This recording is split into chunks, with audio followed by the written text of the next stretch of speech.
الشغلانه دي ما بقتش جايبه همها يا فندم. يعني العجل من دول بيطلع نص شغل وعظم وجلد وده كله بيترمي، والباقي ما بيجيبش تمنه الاكل والشرب والمرعى. الله. وبعدين انا ما بقولش الكلام ده علشان حضرتك موظف بتاع ضرايب واقف قدامي، ابدا لا.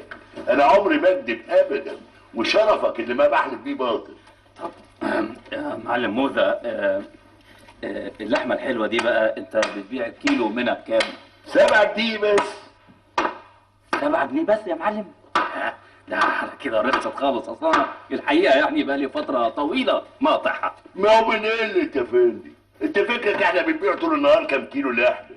ما بنبيعش 3 4 كيلو لحمة على بعضيهم. مساء الخير يا معلم موزة. مساء نور يا اخويا. انا عايز نص عجل زي اللي خدته المرة اللي فاتت. من الكيلو ب 25 مش ب 20. استوى.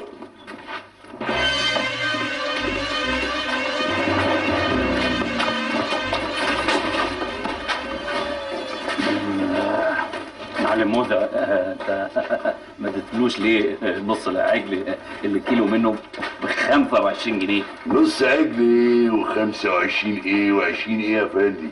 ده تلاقي واحد من بتوع الكاميرا الخفيه جايين يتميزوا بينا. خد من الكلام ده طول النهار.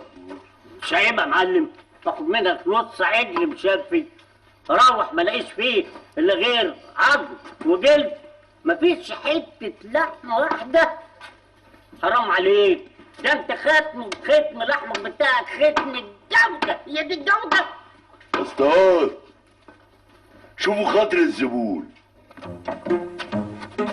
يا ابوك ما نقصان افتح لنا من الثلاجه هذا. اسكت خالص.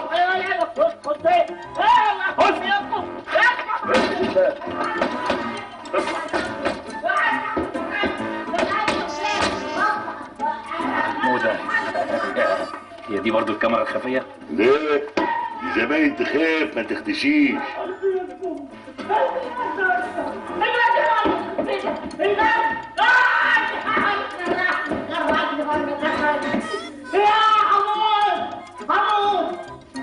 معلم موزة، انتوا حطيتوه في الثلاجه يا معلم؟ الله ما تخليك في حالك، انت مالك انت ومال الحاجات دي. صح يا معلم صح. طيب انت بتكسب كام يا معلم في الشهر؟ الله هو بقى ده الكلام اللي هيزعلني بصراحه بقى. هي الحكومه وراهاش غير ان هي تقول على خلق الله بتكسب كام وبتخسر كام. ما الحكومه بتكسب من هنا شويه ومن هنا شويه، محدش بيقول لها انت بتكسبي قد ايه ليه؟ لا يا معلم، لا المساله مختلفه. انا هشرحها لك. لا ما تشرحليش. وبعدين خلي نهارك ده يعدي على خير. حكيم انا بتشائم من موظفين الحكومه خاصه بتوع الضرايب. طب على ايه؟ خلاص يا معلم خلاص، انا شغلي كده انتهى خلاص. كتبت ايه بقى ان شاء الله في الكتوبه دي؟ لا انا كتبت انك انت بتخسر يا معلم، وانك انت فاتح المحل ده سبيل لوجه الله. ايوه شرفك ده هو ده اللي بيحصل بالظبط، وحياتك انت اللي ما بحلف بيها باطل هو ده تمام. ده انا قربت اشحن. بونسوار معلم موزة. يا اهلا وسهلا يا اهلا وسهلا يا اهلا وسهلا. ده الحته نورت والمحل نور، ومش المحل بس ده ال3 محلات بتوعي نورهم. ايه ده يا معلم موزة؟ ال3 محلات ايه؟ انت ما جبت سيرتهم في خليك في حالك خليك في حالك. انا لو كنت اعرف انا كنت فرشت الارض رمله من عماره ال12 دول لغايه هنا. 12 دول ايه يا معلم؟ دي ما قلتهاش في ثروتك يا معلم دي. الله وبعدين ما قلنا خليك في حالك. اي حته لحمه هنا في المحل تحت امركم. اي حته لحمه تعجبكم شاوروني عليها وانا اوصلها لغايه البيت. لو ما عجبتكمش اللحمه اذبح لكم احسن عجل في المزرعه بتاعتي واشفيه ووضبه واختمه بالختم الاحمر واوصله لغايه باب بيتكم وتمنه وصل. معلم انت عندك مزرعه عجول يا معلم؟ الله ده انا باين هختم عليك الليله وبايدي انا ان شاء الله. نو معلم موزة سيلفو بلي. يا سلام يا سلام على المعلم موزة طالعه من بقك زي العسل. متشكرين قوي يا جوي. عسل انت. لو سمحت بقى عايزين 10 كيلو لحمه على 6 كيلو حلويات على 17 كيلو من وش الفخده، بس تسويهم وتشفيهم كده. عندك مخ؟ ما عندكش مخ مش مشكله المخ. بس كده يا من عناية الاتنين. حسابهم كام يا معلم؟ ليه كده ازعل منك يا مزمزيل؟ حسابهم وصل. لا مش كل مرة يا معلم. ازاي الكلام ده يا مزمزيل؟ دي اللحمه دي واصله لبيتي انا. ده احنا ان شاء الله هنبقوا اهل باذن واحد كريم. يا سلام يا سلام على شموميتك وذوقك وجدعنتك. وانا ما كنتش مجدع وشام مع اولاد حتتي، خاصة الهوان المقطقطين الظراف اللي زي العسل دول. بشام ومجدع مع مين؟ متشكرين متشكرين بالاذن بقى. يا جديد. ايوه يا معلم. عايزك تمشي قصاد الهوانم وتوسع لهم السكة لغاية باب بيتهم، ولو حد بصبص لهم كده ولا كده تيجي خالع عليه ورميها نكلاب السكة. امرك يا معلم. شديد. امال الضعيف يبقى شكله ايه؟ ايه يا فندي ده؟ انت هتصاحبنا ولا ايه؟ ما تيجي تقعد في وسطينا، حاجه غريبه جدا. اتفضلي اتفضلي. يلا مع يا السلامة. سيدي. مع السلامة. مع السلامة. مع السلامة. امتى بقى قالوا المراد من رب العباد؟ معلم موزة، هي المقطقطة دي ساكنة هنا؟ ايوه دي ساكنة على ناصية الحارة هنا بتاعت البابور. هي متجوزة؟ لا مش متجوزة، دي أنسة بس. ولا مخطوبة؟ الله ده انت اسئلتك كترت يا فندي، انت بتسأل ليه؟ يا بخت يا معلم من وافق رصيف في الحلال، وبعدين يعني انا موظف حكومة قيمة وقيمة وعندي شقة في سرف الليان. سرف الليان ورصيف في الحلال؟ الظهر انا هطير راسك النهارده واختبئ.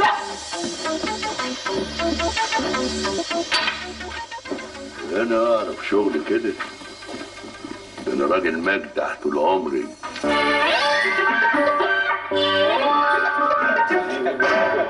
حلوة والله. ايه دي بتاعتي؟ دي بتاعتي اللي انا كنت.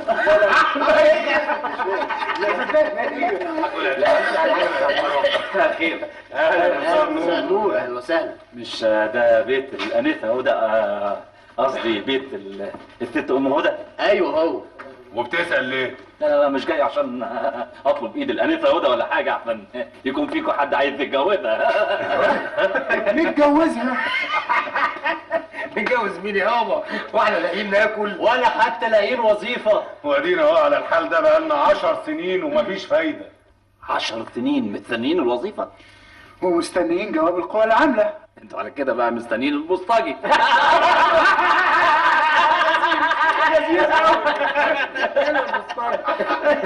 احنا واقفين هنا عشان دي الحته الوحيده اللي مجانا، لكن النواصي التانيه بقى لازم تاخد مشروب من اقرب قهوه جنبها.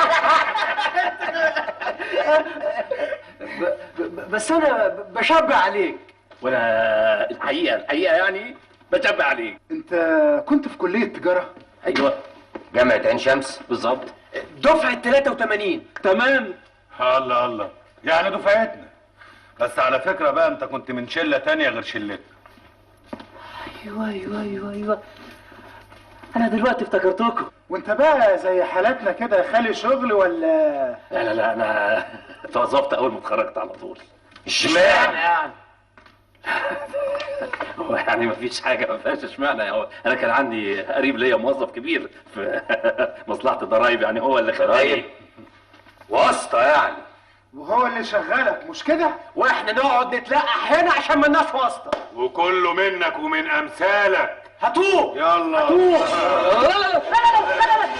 ليه يا بوليس؟ ايوه حاضر يا فندم، اطمن.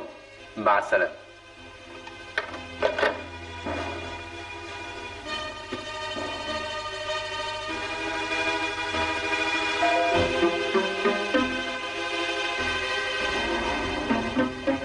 قلت لي بقى ايه سبب الخناقه؟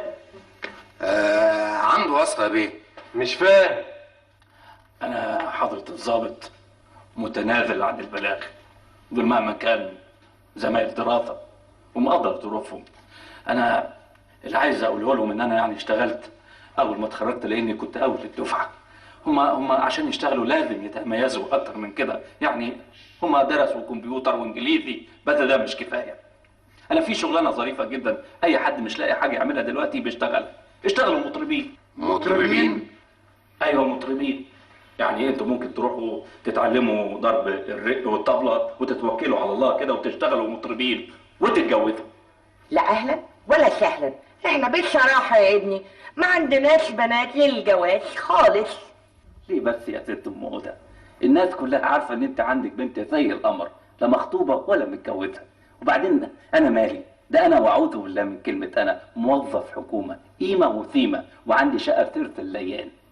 بصراحه يا ابني انا بنتي اللي قاعده قدامك دي صرفت عليها دم قلبي، معلماها فرنساوي فرنساوي فرنساوي من بتاع بلده. انا كان ممكن اعلمها عادي يعني سويسري مثلا اسباني، لكن لا، فرنساوي فرنساوي من الكتالوج. فمش معقول مش معقول خالص اجوزها واحد تسمح لي يعني زيك. ايه زيك دي؟ مالي زي يعني؟ ما انا قلت لك موظف قيمه وثيمه، وبعدين يعني انا سمعتي كويسه، ده غير ان انا عندي شقه في ثلث الليان. بعدين انا احب اسمع راي الانسه هدى. انسه هدى، رايك فيا ايه؟ انت بصراحة شاب تري جانتي. انتوا مستنيين ضيوف؟ ايوه انا عزمت ضيوف عشان يكونوا في شرف استقبالك. ثانية واحدة.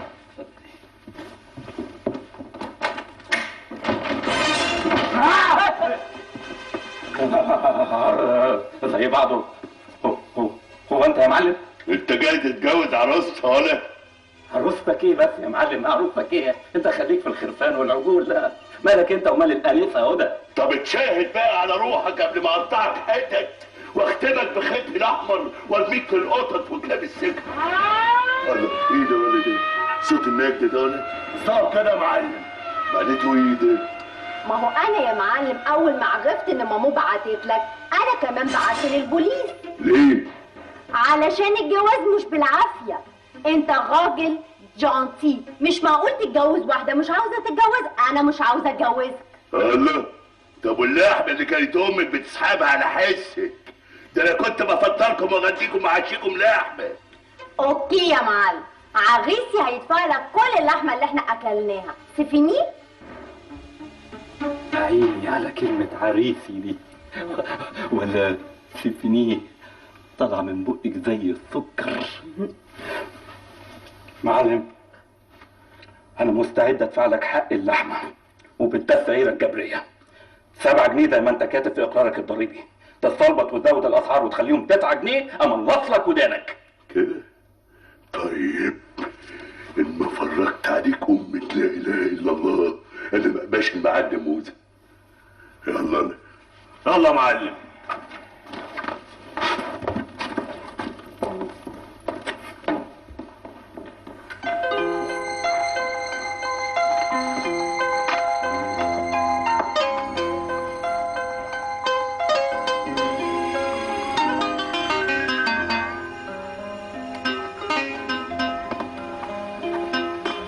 دي وردة الحب الصافي اللي انت ماسكاها لي دي يا بنتي عقل يا حبيبتي.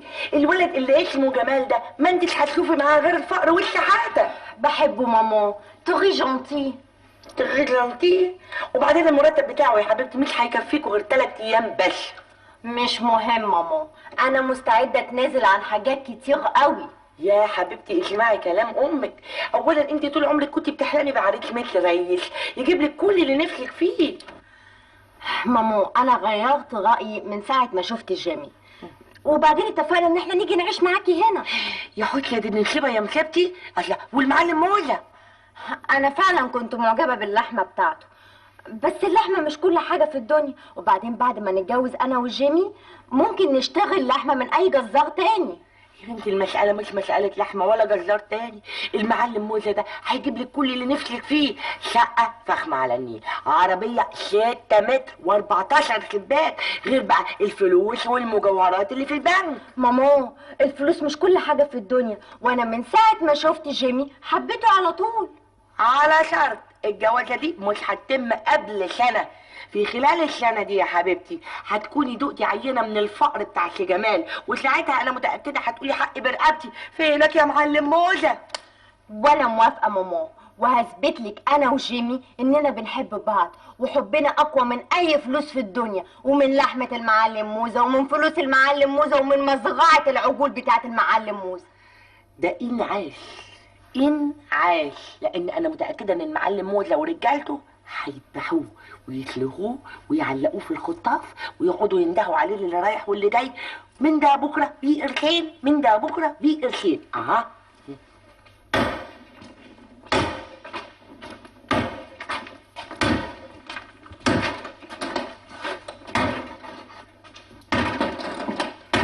فين يا معلم الختم الاحمر اللي احنا بنختم بيه اللحمه بتاعتنا؟ قول الختم الاسود، قول الختم الاسود. ما انا خلاص اعلنت الحداد ورفعت الرايه السوداء، انا اللي طلعت مغفل واتختمت على قفاي. لا لا يا معلم، ما عادش نختمك على قفاك يا معلمي. عاملها فيا مأمور الضرايب. انا قطعت رجله من الحته، كل ما يخش الحته اكسر له رجل، اكسر له ايد، اكسر له دماغ. قعدت 9 اشهر في السنه في المستشفى وبرضه ما حرمش. ولينا ليله جوازه على هدى. خلاص يا معلم، ايه رايك نعلقه في الخطاف ونخليه يقول حق برقبتي؟ يا شديد، انت نسيت ان هو موظف حكومه؟ يقول لك الاعتداء على موظف رسمي اثناء تأدية وظيفته الرسميه دي جنايه. وبعدين طول ما هو بيتضرب وهو بعيد عن المحل احنا مش مسؤولين. وبعدين ده طلع مش ساهل، ده عامل لي 3 قضايا تهرب ضريبي. طب وبعدين يا معلم هنعمل ايه؟ هسيبه يتجوز هدى؟ هدى اللي انت كنت بتحبها اكتر من العجول اللي عندك. وانا بايدي ايه اعمله ما عملتوش يا شديد. خلاص يا معلمي، انا هضطر وسط ابن عزيم واخبطه خبطه بالسطور تخلص عليه. بالسهله، عامل حسابه اللئيم وعازم كل البوليس اللي في القسم في وسط المعازيم، مترشقين كده في وسط الناس. ما نقدرش نعمل حركه زي دي ابدا. معلش معلش، خليه هو يتهنى الليله بعروسته، انما بعد كده هتكون لياليه كلها سودة وعلى ايدي انا. مش هخليه يتهنى يوم واحد في حياته. وانا ما كنتش اتجوزت هدى وهي بنت بنوت، مسيري اتجوزها وهي ارمله، لان انا اللي هبعته على القرافه بايدي. انا هقفل الباب بالمفتاح عشان الست والدتك. الف مبروك يا روح قلبي. ميرسي بوكو مون امور. يا عيني على الفرنساوي بتاعك. يتكلم ولا الرق اللي بتقوليها غين تهوس يا روح قلبي. ميرسي جيمي. انا حاسس كأني بحلم، كأني اتجوزت ست الحسن والجمال. ميرسي بوكو. انت واخده بالك من المعلم موزه واللي عمله فيا؟ سنه بحالها وهو عمال شغال في الرايحه وفي الجايه. خلى جسمي كله عاد، خلالي رجل اطول من التانيه وايد اصغر من اختها. بس هو عنده حق يعمل اكتر من كده بكتير عشان راح منه الجمال ده كله. ميرسي بوكو مون امور جيمي. بس تأكدي ان انت مش هتندمي انك انت اتجوزتيني. هتندم اشد الندم، وهتعض اصابع الندم لما يشروا دم دي. بكره بنتي اللي واقفه قدامك دي تضرب نفسها 100 صرمه 100 جزمه تقول حق برقبتي. انا مش فاهمه يا اخي، انا مش فاهمه، انا مش فاهمه. انت شكلك غريب، شكلك منرفزني خاناني. جاي لنا عادي كده تقول انا عندي شقه في سلس الليال. سلس الليال؟ انت تقول سلس الليال، انا اقول سلس الليال. انت طلعت لنا منين؟ بتسلم. وبعدين الشقه بتاعت سلس الليال، وكل ما امله كتبته لبنتك مهجة الفؤاد حبيبة القلب هدى، اللي نفسي أسأل فيه سؤال واحد. انت ازاي فتحت الباب وهو مقفول بالمفتاح؟ دي شقتي ولا مش شقتي؟ انا ادخل من اي مكان، مفيش حاجه ابدا تحوشني. تفتكري المعلم موزة عنده نفس المواهب اللي عند مامتك؟ يعني ممكن يضرب الكردون اللي عامله البوليس اللي محاصر بيه البيت ويطلع لنا هنا؟ النهار زي بعضه سيكون هو. شملول الشمالين، ادي انت خايف ومرعوب وميت في جيدك. لا لا لا، هذا مين اللي قال ان انا مرعوب؟ طب ما تروح تفتح وتشوف مين. ما انا اروح افتح واشوف مين، بس يعني مش معقوله يكون المعلم موزة وطوبيان هم اللي جايين، يعني البوليس ما بيهزرش في المسائل اللي زي دي. انا رايح افتح، بس لو ما رجعتش اتصلي بالبوليس فورا.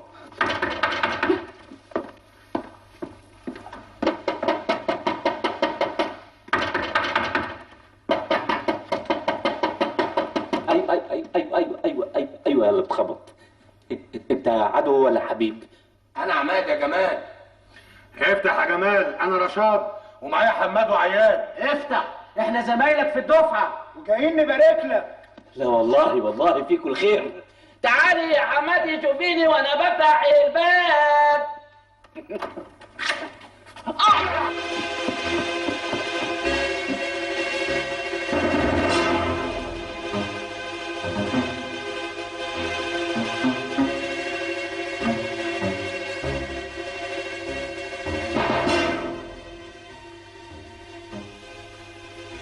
ممكن افهم يا اساتذه ايه اللي حصل؟ انتوا بقيتوا فتوات. بصراحه بقى بيه، هو يستاهل اللي حصل. ضحك علينا. في ايه؟ قال لنا نتعلم ضرب الطبلة والرق ونشتغل مطربين، ودينا اتعلمنا. ولما رحنا اول فرح نغني المعازيم هارونا ضرب وكلونا علقه وجابوا لنا البوليس علشان صوتنا حلو قوي، وخلونا نبيت في التخشيبه كمان. هو بقى بسلامته رايح يتجوز. قلنا نطلع نبارك له وننقطه كمان. دول سفاحين يا حضرة الظابط، سفاحين. شنوهم دول؟ يستاهلوا الشن. دول دخلوا على عريس في ليله دخلته وقطلوه عن ليله الفرح خالص. اوه نو سيلفو بلي، انا ما اقدرش ابدا اشوفهم هما متمشنقين في المشنقه. كفايه عليهم مؤبد. بس يقطوه في المنطوره. ايوه في المنطوره. انتوا بقى هناك هتشتغلوا شغل يا عيني، يعني ما عندكمش حاجه، هتشتغلوا شغل لما تموتوا. اخت بقى. لا لا لا يا حضرة الظابط، ما تسمعش كلام مقدم ايه ومؤبد ايه، الناس اللي مش بتاعت الكلام ده. لا لا لا، احنا نلغي المحضر ده خالص خالص خالص.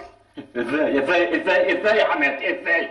زي الناس يعني. دول اولا انا اعرفك عليهم، دول اولاد صحباتي، كنت انا ومامتهم بنلعب مع بعض في الحاره، وياما رحنا جنينه الحيوانات، وياما كنا سميط وبيض وجبنه على الكورنيش. احبس بقى الاولاد الاطفال اللي واقفين قدامك دول ماماتهم صحباتي، نروح بالروح.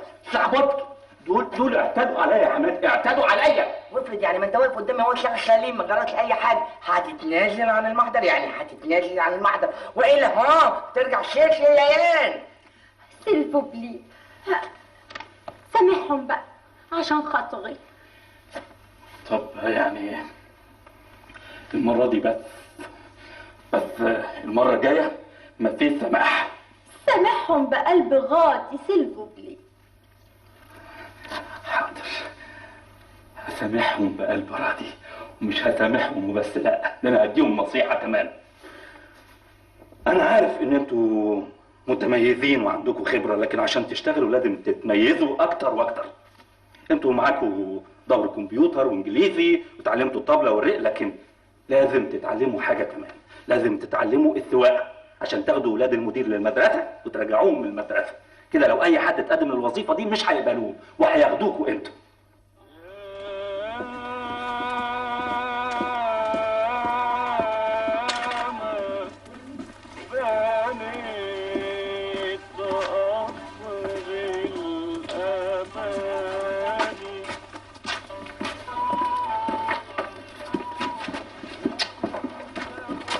تمالش في نفسك كده بس يا معلمي، بلاش الاغاني الحزينه دي.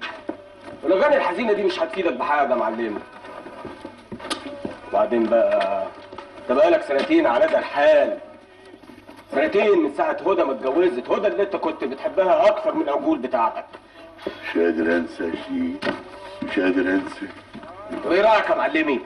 خلص لك عليه ونشفيه. يا ريت، ده عامل لنا اكتر من 500 محضر في القسم بعدم التعرض ليه، واكتر من 300 قضيه تهرب ضريبي. يعني انت لو اتعرضت له ولا حتى نفخت في وشه هيتصلبط ويعملها قضيه ومش عارف الحكومه بقى هتعمل فينا ايه. ده انا خايف ان حد يضربه من بره وبعدين يتهمنا احنا فيها ونروح احنا في حديد. بقول لك يا معلمي، مثل بيقول لك اصبر على جار السوا، يرحل يبقى له مصيبه تشيله. مساء الخير يا معلم موسى. خير؟ خير هيجي منين يا هانم؟ ضحكت انت عليا في الكلام وخدتني بدوكه، ايه؟ قلت لي مش هجوزها له وهو اتجوزها، وبعد ما اتجوزها قلت لي هطلقها منه وهي لسه على ذمته ما طلقهاش. ما تروح تجيب لنا بسبوسه. هيطلقها يا معلم، هيطلقها، بس اصبر. اصبر لحد امتى يا هانم؟ انت مش قلت لي ان هدى حامل؟ يبقى خلاص. يا معلم استهدى بالله بس. اما انا موضبه حته خطه، انما ايه جهنميه. اديني بقى نص عجل لو سمحت، علشان كده افكر ومخمخ في الخطه وانا باكل اللحمه الجميله بتاعتك. مفيش لحمه عندي بعد النهارده. يعني ايه؟ يعني زي ما بقول لك كده، انت سحبالك حاجه بتاعت 30 عجل من ساعه ما المحروسه بنتك اتجوزت المخفي على عينه، على امل انك تطلقيها مني. والظاهر انك انت بتستغفليني وانا العجل اللي بتضحك عليه. تاخدي لحمتي وتروح تديها لجوز بنتك عشان ياكلها وتسمينيه وتربربيه. لو شرفك اللي عاش عني من كل شيء، انا باكل اللحمه دي في السر. مفيش لحمه الا لما هدى تتطلق. طب ممكن ربع عجل؟ لا. طيب ممكن فخده؟ مستحيل. طب ممكن موزة ولا 2 كيلو بعضمهم اقرقش فيهم؟ تقرقشي فيهم؟ خلي بقى جوز بنتك يروح يشتري لك اللحمه اللي انت عايزاها عشان تقرقشي فيها. وهدانا ايه؟ لو فضل من ماهيته قرش يروح يشتري لك بيها عظمه تقعدي بيها جنب الحيط تقرقشي فيها.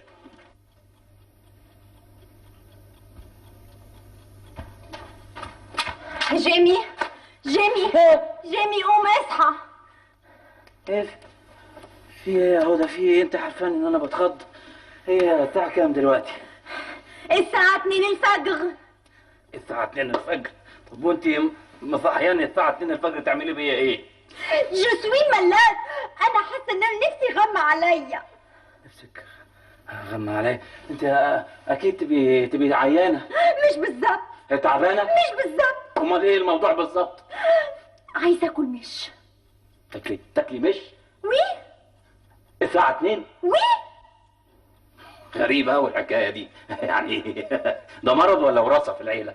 انت مش عاوز تفهم، انا بتوحم. بتتوحمي؟ وعلى مش؟ ودلوقتي؟ اهو ده اللي حصل. طب انا هجيب منين مش دلوقتي انا؟ عليك راجل وعلى وشك يا ساتر. ده بدل ما تقول لها اجيب لك يا حبيبتي اللبن العصفور، يعني هي كانت طلبت ايه؟ لحمه الراس ولا حنش البحر؟ حنش وفي حنش اكتر. حمادي انا بس يعني نفسي افهم، انت صاحيه ليل ونهار ايه مراقباني؟ قاعده على دماغي كده مراقباني؟ شقتي دي ولا مش شقتي؟ بنتي دي وانا مخلفاها ولا لا؟ مش لازم اخد بالي منها؟ سيلفو بلي هاتلي مشي يا جيمي. طيب انا دلوقتي لو نزلت مش هلاقي ولا محل فاتح. هاتلي من الجيران.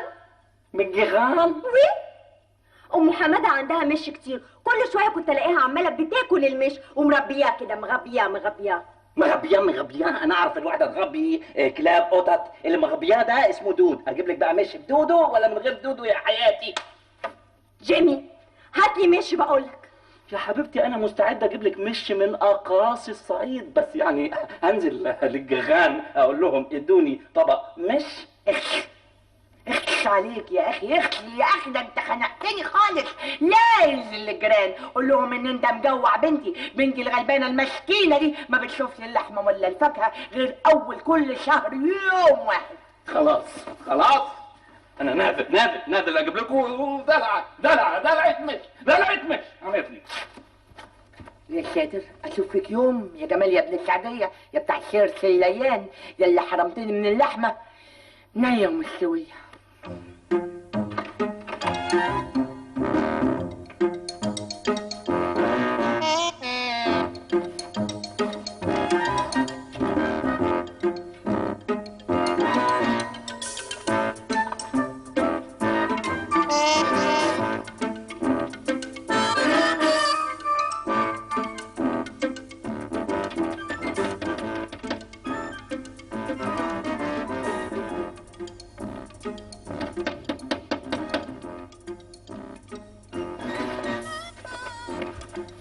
مين اللي بيخبط؟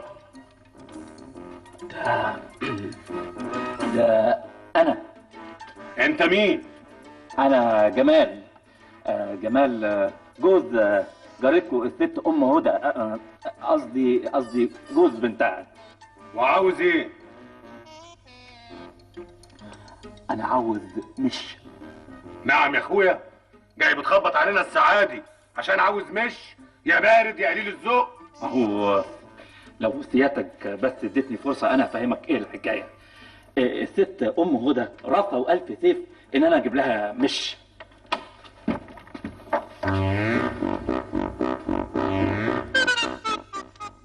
وانت اللي. ايوه انا اللي. خلاص انا مش عاوز مش عاوز.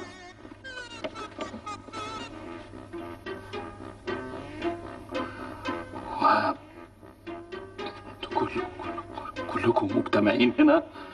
اصلنا كنا بنناقش مستقبلنا. بنفكر هنعمل ايه بعد ما اخدنا الماجستير. ولا فيش ولا شركة شغلتنا، وفرصة انك جيت في اللحظة المناسبة علشان تفيدنا بآرائك النيرة. اتفضل. لا انا مش عاوز ادخل، مش عاوز. ودي تيجي اكرام الضيف واجب. طبعا واجب قوي.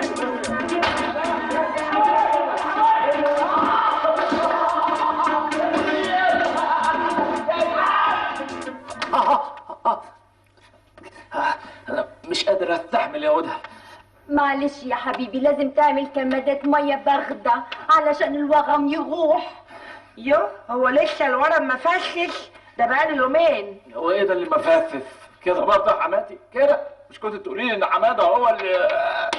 معلش كفايه يا هدى. انا خلاص خفيت. الحمد لله على السلامة يا روحي. انت دلوقتي بقيت احسن؟ الله يسلمك يا حياتي، الحمد لله. انا اسف خالص ان انا ما جبتلكيش مش مهم يا روحي، انا خلاص نفسي راحت عنه. احسن برضه. لو اني كان لازم اخد حقي من حماده واصحابه اللي مالوش ظهر، البوليس ظهر. يا دي نسيبة يا مصيبتي. ايه ده؟ عايز تشتكي ولاد حتتي؟ عارف ام حماده دي كنا زمايل انا وهي بنلعب في الحاره زمان. عايز الناس تاكل وشنا؟ اهو كان وشي خلاص. كان وشي من كتر الضرب. سلامتك يا روحي، سامحهم، المسامح كريم. خلاص يا حياتي، انا هطبق مبدأ العفو عند المقدرة. كنت عايز اقول لك ايه يا هدى. قولي لي يا هدى. وي. هو في فيلم تاني؟ بوركوا؟ عشان انزل منه واطلع منه، عشان ما اقابلش في الرايحه والجايه حماده واصحابه، لاني ناوي المره الجايه مش هسامحهم. يا سلام لسه في مره جايه. قصدك ايه يا حماتي؟ ماما مش قصدها حاجة يا جيمي، أنا نفسي في حاجة تانية. بس يا ريت يعني تطلبيها أول الشهر عشان أقدر أجيبها لك يا حياتي. يا وكلتك يا بنتي، وجوزك الموجود اللي حاربك من كل شيء. لا أنا مستعد أسوي معاشي وأجيب لها اللي هي نفسها فيه. نفسك في إيه يا منامور؟ جيبولي كاكا. نعم. نفسي آكل كاكا. نفسي آكل كاكا. مش فاهم. يعني بتوحم على كاكا. بتتوحمي على كاكا؟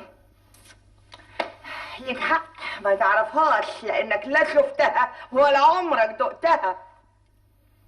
هي الكاكا دي دلوقتي بتتاكل؟ لا ما بتتاكلش، بيخلطوها للوش. أنا هقول لك يا حبيبي، الكاكا دي نوع من أنواع الفاكهة، عاملة زي الطماطم بس إيه مسكرة قوي. طب وأنا أجيبها منين المسكرة قوي دي؟ لا، ما هي خلصت من عند الفكهانية، مش موسمها. شفتي؟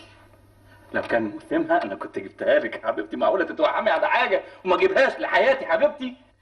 ما هو أنا النهاردة وأنا بقرا جورنال لقيت إعلان عن مزرعة كاكا بتنتج طول السنة كاكا. عايزين موظفين وعمال، يعني لو رحت هناك هتلاقي كاكا طول السنة. طيب المزرعة دي فين؟ في جنوب سيناء. جنوب سيناء؟ وي. ايه المشكله يعني ان انت تروح بسرعه مشوار قريب كده لحد جنوب سيناء وتيجي على طول؟ ايوه يا حماتي، بس يعني بس نو، مستخسر فيا انك تروح جنوب سيناء تجيب لي اللي انا نفسي فيه اللي بتوحم عليه ده، بدل ما تقول لي يا روحي هروح لك ان شاء الله جنوب افريقيا. حاضر يا روحي، هروح لك ان شاء الله قطب الشمال. بس امتحي دموعك يا هدى، دموعك دي اللي عامله زي اللؤلؤ.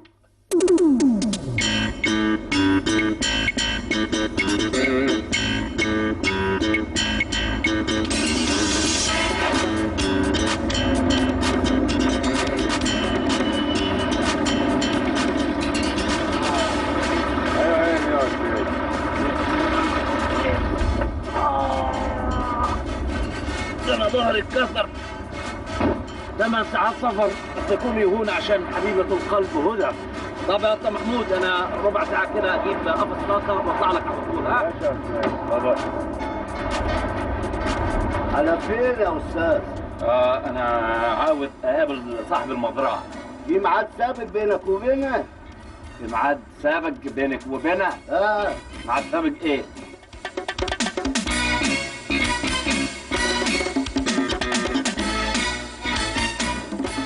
ايه النباتات الغريبة دي؟ طب انهي فيهم الكاكا بقى؟ اي خدمه يا استاذ. انتهت البصة دي؟ لا معلش سيادتك، اصله يعني سيادتك فاجئتني. هو انت؟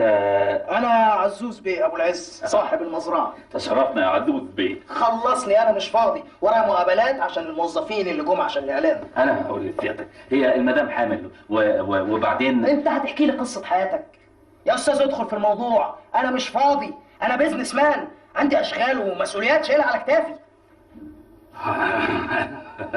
انا هدخل في المفيد. سيادتك انا عايز قفص كاكا. ما عندناش كاكا للبيع. ايه اللي معدنا؟ وانا جاي اطلب يعني جاي اطلب على عروسه واطلب ايديها يعني، وسيادتك بتقول لي ما عندناش بنات للجواز؟ ده انا جاي من القاهره يعني نص يوم سفر. مش مشكلتي، الكاكا اللي هنا كلها متباعه. كل الستات بتتوحم على الكاكا زي هدى مراتي؟ الكاكا اللي عندنا كلها للتصدير، وانا متعاقد عليها، وبكره الصبح هتسافر بره. افرض يا سيدي يعني هم عندنا بالواحده جت على القفص بتاعي واتزنقت. قلت مفيش كاكا للبيع. وانا بقول لك لازم اشتري قفص. لا يمكن. طب سيادتك 2 كيلو. مستحيل. طب كيلو واحد. ما كانش اتعذر. طب نص كيلو، ربع كيلو. انا من الصبح عمال اقول لك يعني مراتي حامل وبتتوقع من نفسها في الكاكا. طب اديني واحده. عن اذنك. ايه هتروح تجيب لي الكاكا؟ لا، هروح اجيب لك البوليس لو ما مشيتش دلوقتي حالا. اتفضل. اتفضل. طب ربع واحده. ولا كاكايه. اتفضل. طب بزرايه بتاعتها. اتفضل. اتفضل.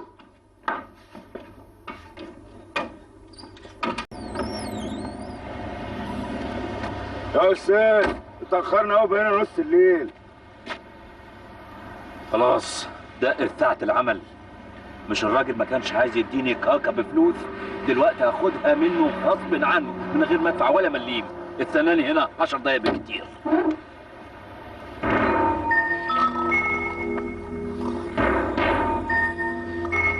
ايه بس؟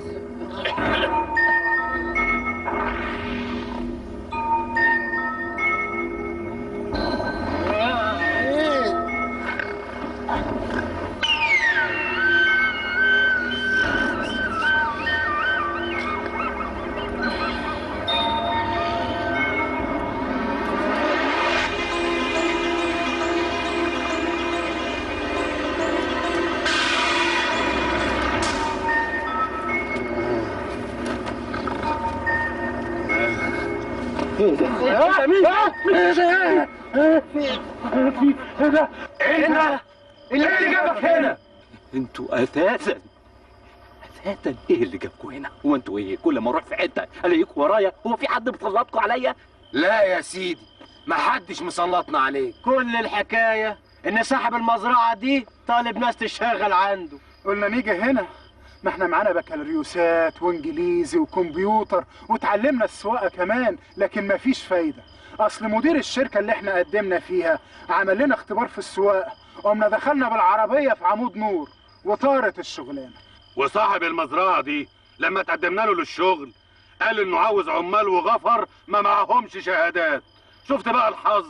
طب نرجع ازاي؟ قمنا استسمحناه ان احنا ننام هنا لحد الصبح، وما كناش عارفين انك هتيجي انت بالذات وتتكعبل فينا هنا. هادي يا سيدي الحكايه.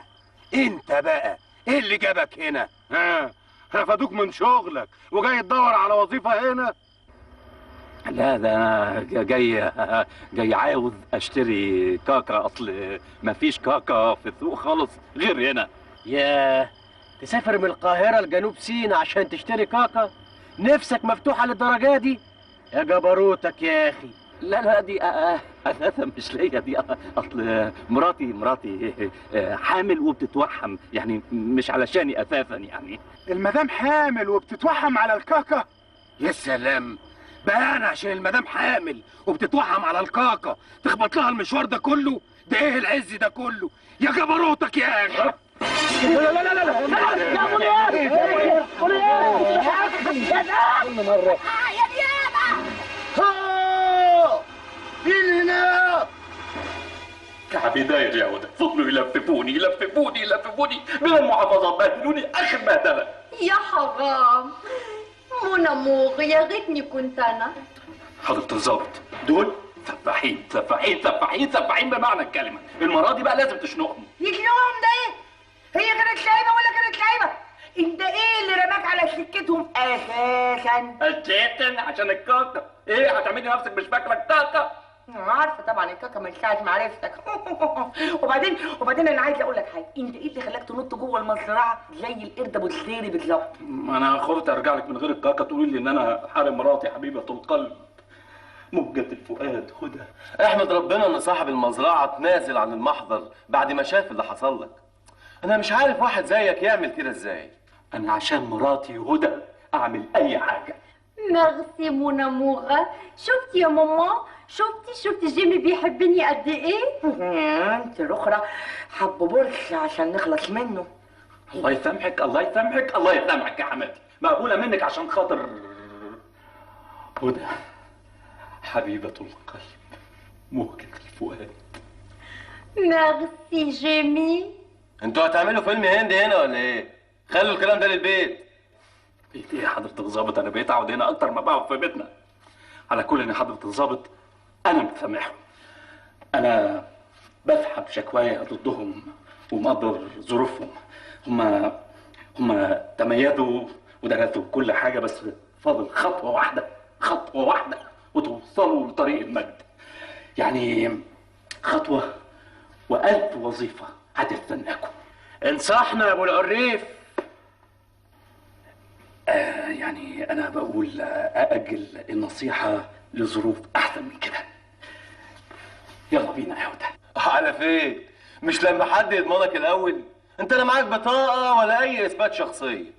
بس تاهت والإله يفضل عندكم لحد ما يبقى له اصحاب. ايه لما يبان له ايه؟ قطه انا ولا عيل جربان معدي قدامكم في الحاره؟ لا، انا مفيش حد هيضمني غير هدى حبيبه القلب ومهجة الفؤاد.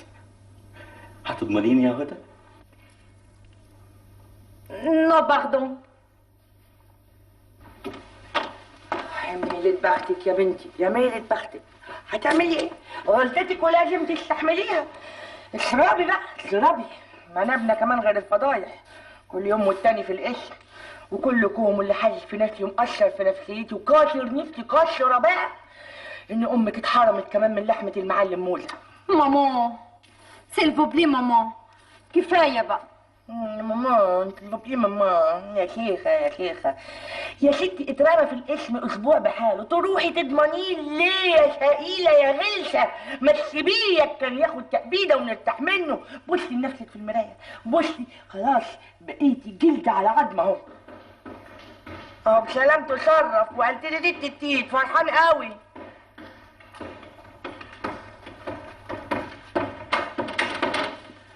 مساء الخير يا روح قلبي. بونسوار مون امور. ايه مالك؟ زعلانه ليه؟ مع ان المفروض تكوني فرحانه لان انا جايب لك كيلو خيار بحاله اهو. يا ما جاب الخيار لامه. حماتي حماتي ده اللي بيسموه الاستقبال الحافل. مالك يا هدى في ايه؟ مالها يعني؟ ما انت شايفها نفسها صعبانه عليها عشان انت مجوعها ومقتها. انا مجوعها؟ تقدر تقول لي يا استاذ بنت المسكينه اللي قاعده قدامك دي اخر مره اكلت فيها اللحمه كان امتى؟ اعترف اين وقعت هذه الجريمه الشنعاء؟ من زمان، بس يعني انا ما بجيبهاش عشان هي ما بتحبهاش. مش مشكلتي انا بقى ان في حد تاني بيحبها. البنت حامل ولازم تتغذى كويس. تنزل دلوقتي حالا في اول لحظه تجيب لها نص عجل من عند المعلم موزه. نص ايه؟ نص عجل ليه؟ افتح محل كباب؟ ماليش علاقه. نص عجلكم وقعدك يا استاذ يا بتاع سلس الليان في البيت ده كوم تاني. هدى قولي حاجه يا هدى. سيلفو بلي، كل اللي تقوله ماما يجي، نص عجل يجي حل. طب بلاش حكايه نص عجل دي، اجيب ديل عجل. هتهزر؟ طب يعني هو لازم يعني لازم من عند المعلم موسى؟ ده شرط اساسي.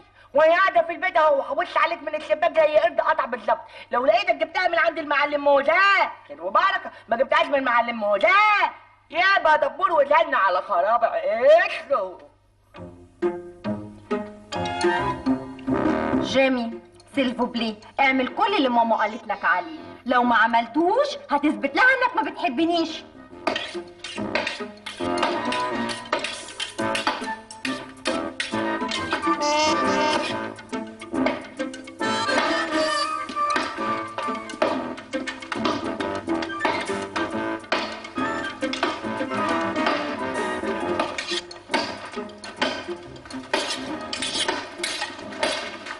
معلم انا جاي لك في مهمه سلميه يا معلم. اشهد ان لا اله الا الله. سيبوه منك ليه؟ انت مش عامل لي هنا 500 محضر في الاسم بعدم التعرض؟ جاي هنا عندي عشان تتعرض لي؟ انا جاي لك زبون يا معلم، زبون. زبون انت؟ ايوه انا عايز نص عجل. نص عجل انت؟ ايوه يا معلم، عجل يا معلم صغير يعني كده يا دوب 3-4 كيلو يعني. انا هذا عجل عندي يسوى نص طرناطه 500 كيلو. يا معلم 500 كيلو؟ بس الحقيقه انا ما كنتش عامل حسابي. ولا عامل حسابك على ايه كده يعني كده 3-4 كيلو من اللحمه الحلوه دي 7 جنيه. ام السبعه ايه؟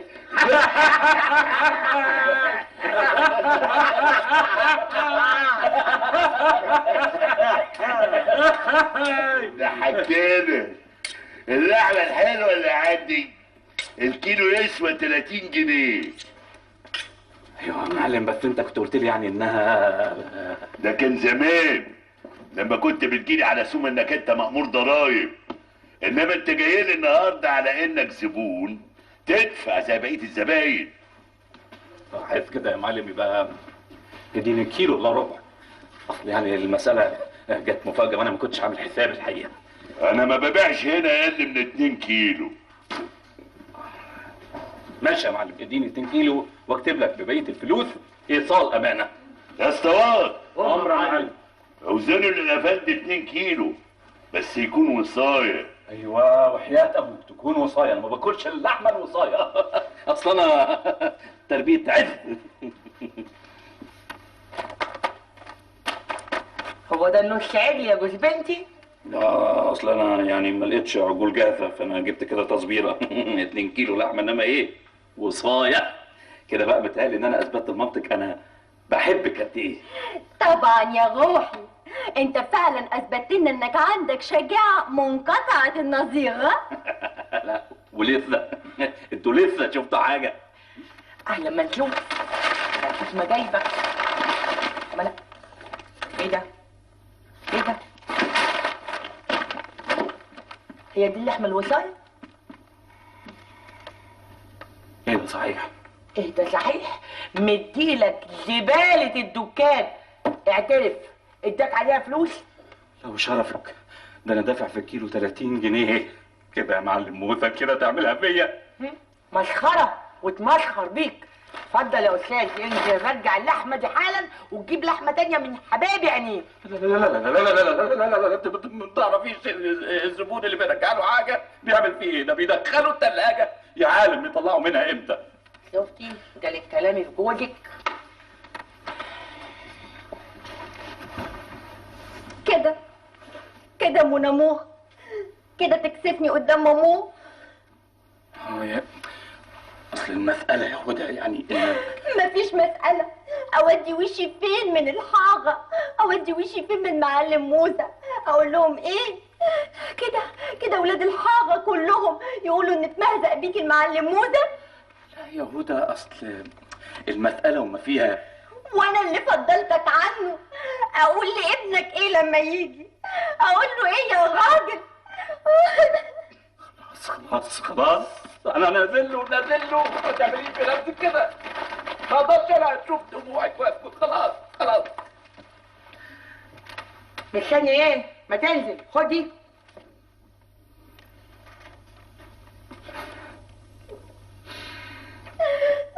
اديني نظرة الوداع يا حبيبتي. انا نازل له. اما نشوف شملول الشماليل هيعمل ايه. والله يا عيل، بقى المعلم موزة على سن وربع على اخر الزمن واحد زبون يرجع لي لحمه ويقول لي مش عجباني اللحمه. يا فتحتك يا موزة في وسط الجزارين. يا معلم غلطة ومش هتتكرر يا معلم، اوعدك بشرفي مش هتتكرر. يعني انا مش عاوز اللحم ومش عاوز فلوسها كمان. ايوه، وما انتش عايز مراتك وهتطلقها. لا الا دي، كله الا دي على جثتي كده. طب استحمل اللي هيجرالك. اسطوات شوفوا خاطر الزبون.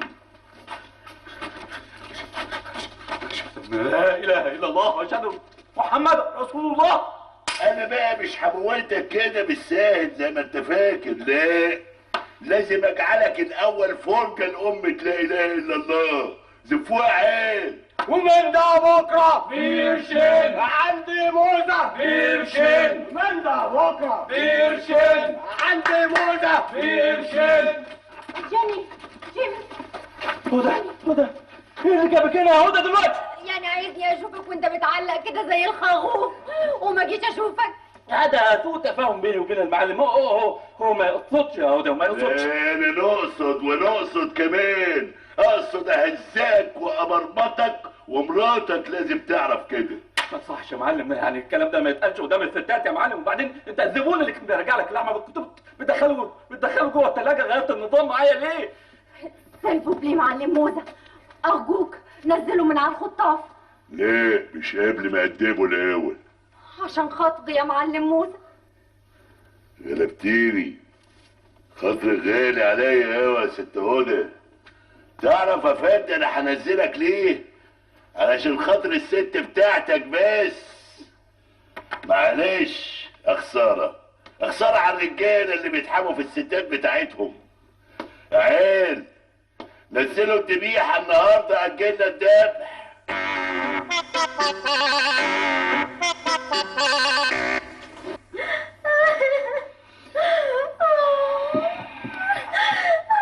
بس يا هدى بس، كفايه فحفحه. انا ما بحبش العياط. سيبني أخرج كل مشاعري. خرجي مشاعرك زي ما انت عاوزه، بس يعني اوعي تكوني فاكره ان انا مبسوط من اللي حصل. بالعكس انا متضايق، بس كنت هعمل ايه؟ انا لو كنت فتحت بقي بكلمه واحده كان موتني. كان يبقى أشرف لك. يا ربي، يعني الراجل الوحيد اللي حبيته واخترته دونا عن رجالة الحارة كلهم يتعلق زي الخروف قدام الحتة؟ لا، أنا مش طايقة أعيش معاه. لا بلاش، انا ما بحبش اسمع الكلمه دي. هدى انا كانت تجيلي سكته قلبيه. اسحبيها يا هدى، اسحبيها. أنا مستعدة أسحبها بس بشرط. ايه هو الشرط ده؟ تروح للمعلم موسى وتأدبه. انا هروح للمعلم تاني موزة ده واديبه انا. سيلفوبلي طلعني يا جيمي. ده مش بحب اسمع الكلمة دي. خلاص انا هادبه.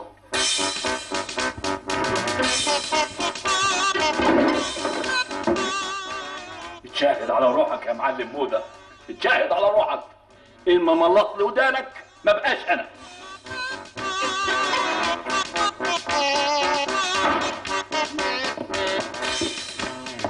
ايه اللي حصل؟ الشملول راح فين؟ راح يقدم المعلم موسى. يقدم المعلم موسى؟ ده هو اللي هيتقطع ريش ريش ريش. يا خسارتك بعد ما كان قد عجل جاموس، دلوقتي خلاص هيفطس.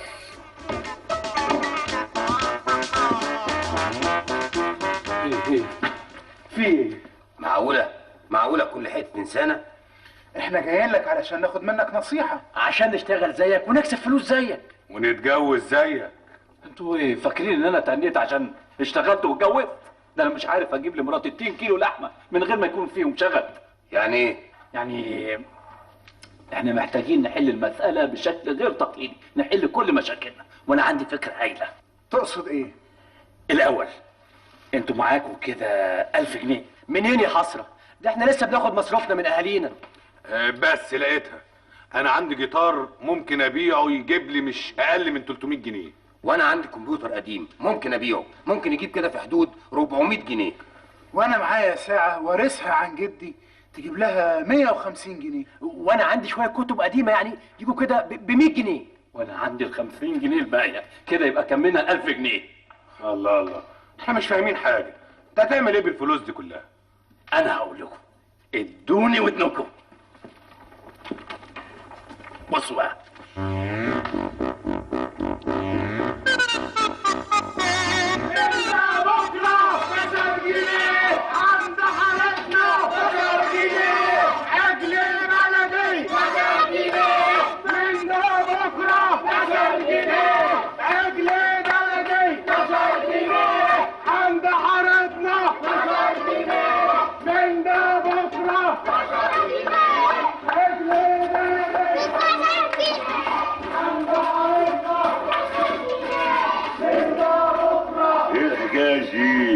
انا عايز حد يفهمني بقى. على عيني يا معلم. الله، شوف لي حكايه العجل اللي العيال دايرين بيه في الحته ده. امرك يا معلم.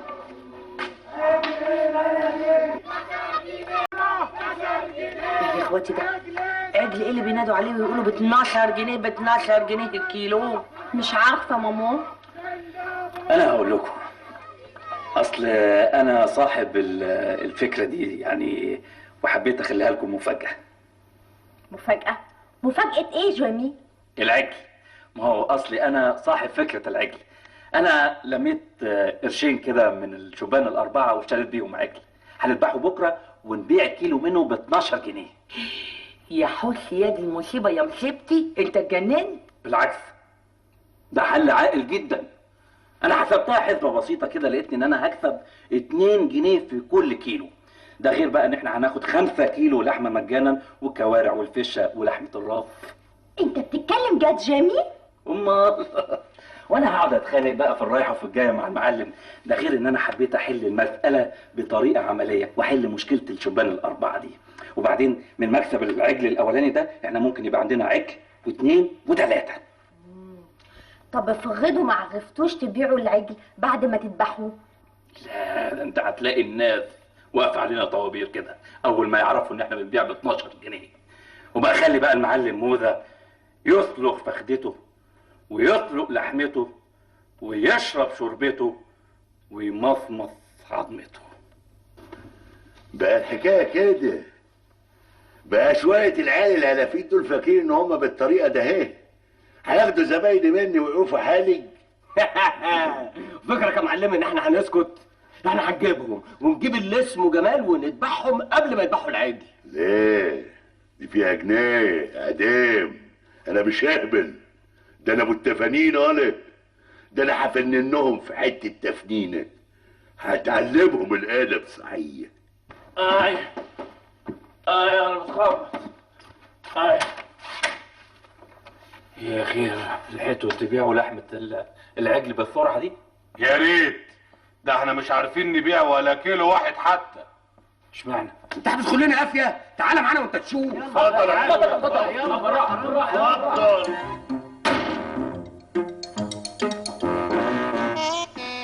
هو في ايه؟ هو في ايه؟ ولا اعرف في ايه، بس انا قلبي حاسس كده والله اعلم ان النهارده بالذات هيحصل المراد. النهارده 9 جنيه عندي موزه، 9 جنيه لحمه بلدي، 9 جنيه النهارده 9 جنيه.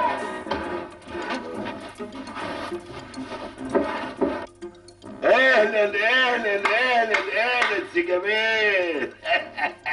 شرفت ونورت المطرح. عايز كام كيلو بقى من ابو 9 جنيه؟ ايه فكرك انت وشويه العيال اللي وراك دول هتخطفوا الزباين مني؟ ده في الاحلام، ده لا هيكون ولا كان ولا عمره هيكون. وخليكم انتوا امشوا ورا صاحبكم، شوفوا اخرتها السودة هتكون ايه.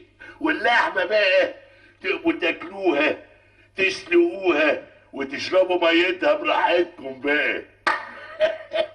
اللي بيقولوا ده ادوني دقيقه واحده وبعدين اعملوا اللي انتوا عاوزينه. معلم موزة، اذا كنت كسبت جوله يا معلم موزة فالمعركه لسه مستمره. يعني ايه؟ يعني اذا كانت فكرتي فشلت المره دي فانا بعون الله المره الجايه هدور لك على فكره تخرب بيتك. قادر يا كريم كده؟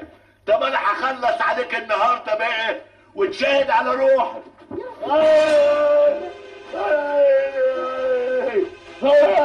معلمي سلامتك يا معلمي. خرب ليلي يا بوليس يا بابا، المنتجك في ده. حكمت المحكمة حضوريا على المتهم جمال السيد عباس بالسجن 5 سنوات مع الشغل والنفاذ.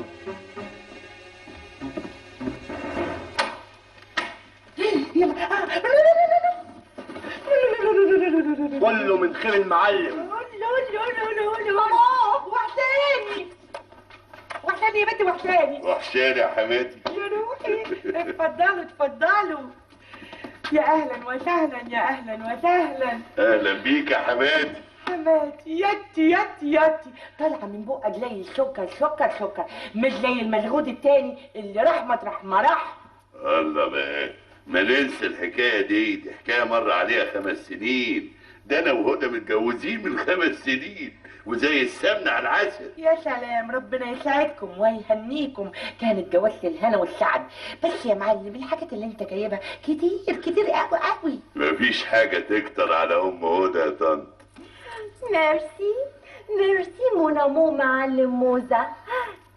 احنا جينا عشان نشوفك مامو، عشان انتي وحشتيني قوي. كنتي قلتي لي يا حبيبتي انا كنت رحت زرتكم وبالمره قعدت في شقتكم الجميله اللي على النيل وركبت العربيه الستيشن ام 6 ابواب و12 شباك و8 سلندر. مبسوطه يا هدى؟ قوي قوي مامو. يعني حققتي كل احلامك؟ الحمد لله. المعلم موزة مش مخليني عاوزة حاجة أبدا، حتى لبن العصفور بيجيبهولي. طبعا طبعا. ربنا يهنيكم ويسعدكم، مش زي المسجود التاني اللي راح مطرح ما راح قالوا ايه ما كانش عاوز يطلق، بس المحكمة طلقتك غصب عن جوزه. الحمد لله ربنا ستر، الحمل كمان كان كاذب. ومش بس كده يا طنط، ده لما هيطلع من السجن هيبقى لا شغله ولا مشغاله، رفدوه من الشغل اللي كان بيشتغل فيه بقى في الكازوزه. كازوزه شفتي جوزك ده انت عليك حركات، بس بصوا بقول لكم ايه البركه في تخطيطي. مامو المهم انا نفذت. ما هو انت مشغوده مشغوده مشغوده، كل ما اتكلم معاكي كنت تقولي لي بحبه يا ماما. ده كان زمان ايام ما كان هو الراجل اللي انا بحبه، بس دلوقتي بعد ما دقت معاه الفقر كرهته. ايوه بقى قلتيلي، عشان كده كنت بتسخنيه عليا. روح جيب لحمه من محل المعلم موزه. لا اللحمه ما عجبتنيش، روح رجع اللحمه للمعلم موزه. انت املي من المعلم موزه. ما هو يا معلم بصراحه ربنا كنا فاكرينك انت اللي هتجيب اجله، مش هو اللي هيخرم لك عينك. الله، ما احنا قلنا ننسى الحكايه دي يا طنط. حكايه خرم العين دي كانت قضاء وقدر، مش هو اللي خرم عيني بصراحه. انا اللي اتهمته عشان يخش السجن وهو دخله. على اذنكم بستاذن انا بقى عشان اشوف احوال الدكان، بقالي مده ما شفتوش. روح انت يا معلم. منى موغة. يا اختي عليكي وعلى جمالك وعلى الريه اللي بتطلع لازقه من بقك زي السكر. السلام عليكم. عليكم السلام منى موغة.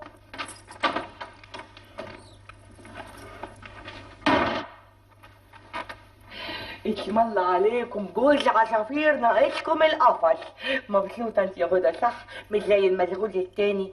الا بالحق هو هيطلع من السجن امتى؟ ماما سيلفو بلي ما تجيبليش سيرة اللي اسمه ايه ده تاني، بيفكرني بأيام الفقر اللي عشتها معاه.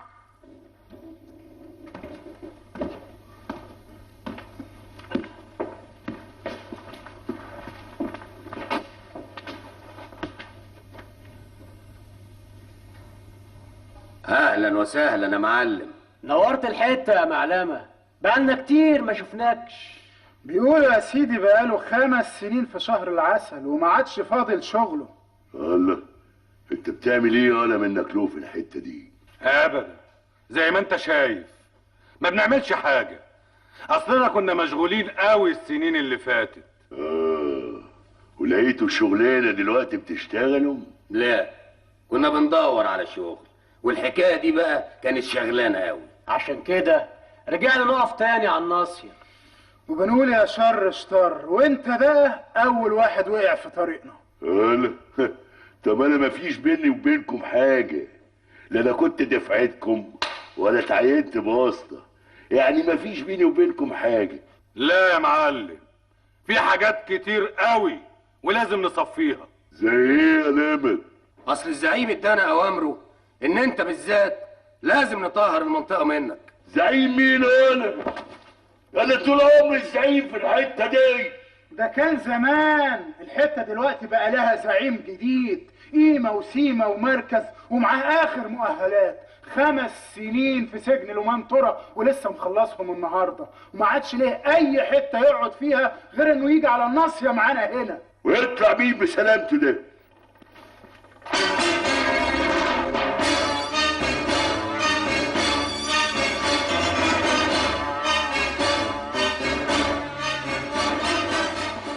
ازيك يا معلم موزة؟ الله، هو انت؟ ايوه هو انا. انت فاكر ايه؟ انك خلصت مني انت والهارب مراتك؟ حلال عليك، انا استكفيت منها، استكفيت من المنامور. بس يعني هو في بقية حساب كده يعني ليه عندكم؟ حسابي انا؟ ده انا صبياني. صبيانك ايه يا ابو صبيان؟ انت لو عديت عليهم في المحل دلوقتي هتلاقيهم لابسين الطرح، عظمهم متفشفش، والدور بقى عليك دلوقتي. بعدها لا هتنفع لا طابله ولا طار. ادبوه. اوعى عجبك، الحقيني يا مش عيب عليك يا راجل تبقى زي الجاموسه كده وتتعامى في الستات؟ يا هدى الحقيقه منامور.